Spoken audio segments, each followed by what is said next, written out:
The Locked On Podcast Network has put out a top 100 players for the 2025 college football season, and I am happy to report that both of our outstanding Utah Utes offensive linemen made the list. No one else. By the end of the season, I believe Devon Dampier will be a top 100 player in the season, but because he is coming from New Mexico, I totally understand that. Number one, he still has to prove he can be top 100 player in the country, because I don't think he was last year. I just think he's got a chance to be this year, especially going against the P4 competition. You got to prove it, right? So I think he's going to prove that coming up this season. And I look at another guy, Tao Johnson is a guy I expect to be on there, and Barton too. And honestly, I think Wayshawn Parker has a chance. He'll have a tougher uphill to climb, but if he he'll have a tougher hill to climb. But if he can get to that 2,500 yards, he's going to make it. But Spencer Fano, Caleb Lomu here. Honestly, personal opinion, both guys a little too low. I am not going to make any major complaints about Spencer Fano, who comes in as the 14th best player on the Locked On College Football Top 100 and the highest ranked offensive lineman on the list. Third ranked lineman, offensive or defensive in general, but I think that's massive praise that you see Fano this high up at number 14. I believe he should be in the top 10. I think he's a top 10 college football player when you look at the athleticism, the strength, the technique. He's a fantastic run and pass blocker. He is great footwork, as we mentioned, too. He just executes his job at such a high level, moves defenders from point A to point B, play after play, does his job, keeps quarterbacks upright. There are a few in the country who do better than him. And there are, I should say, because that's true, he's the highest ranked offensive lineman. There are a few players in the country who do their job better than Spencer Fano. To me, he should be in the top 10. But top 15 offensive line, usually always, if we're looking at the NFL top 100, when they do that, right, they always, the offensive linemen are always lower than they actually should be. So I love that Spencer Fano is getting his love in his 14th. Caleb Lomu, to me, is a classic definition of, unfortunately, national media.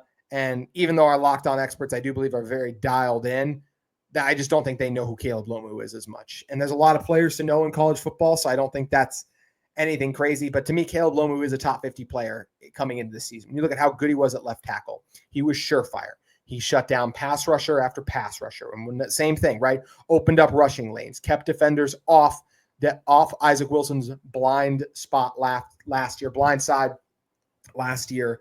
An incredible athlete, can do whatever you ask him, did his job at an incredibly high level. He got beat a couple more times than Spencer Fano, so that's why I think Fano deserves that top 10 spot, as we mentioned. But to me, Lomu is absolutely deserving of being a top 50 player, argue even top 30. I think by the end of the year, we will consider him a top 30. I think this Utah is only going to prove they have the best offensive line duo, right? So if you're looking at, once again, he's outside the top 10.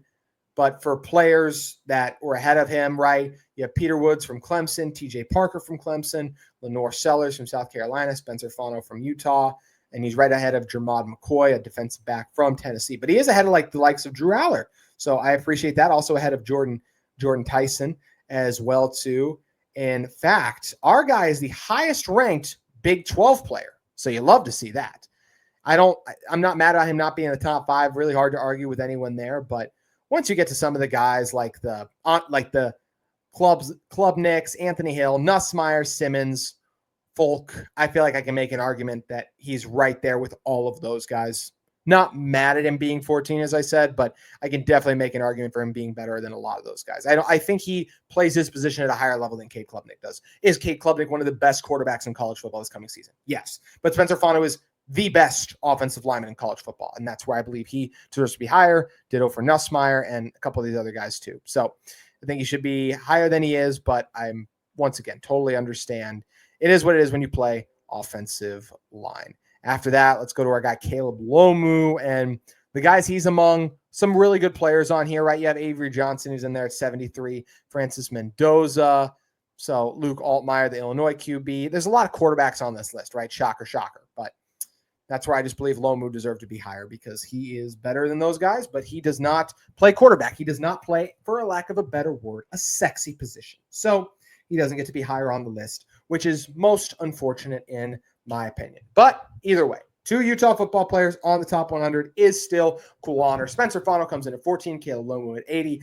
I believe if we can put this video in a time capsule by the end of the year, Devon Dampier, Tao Johnson, Barton will all belong on this list. And fingers crossed, Wayshawn Parker, maybe even if we want to overreact to day one of fall camp, Tobias Merriweather?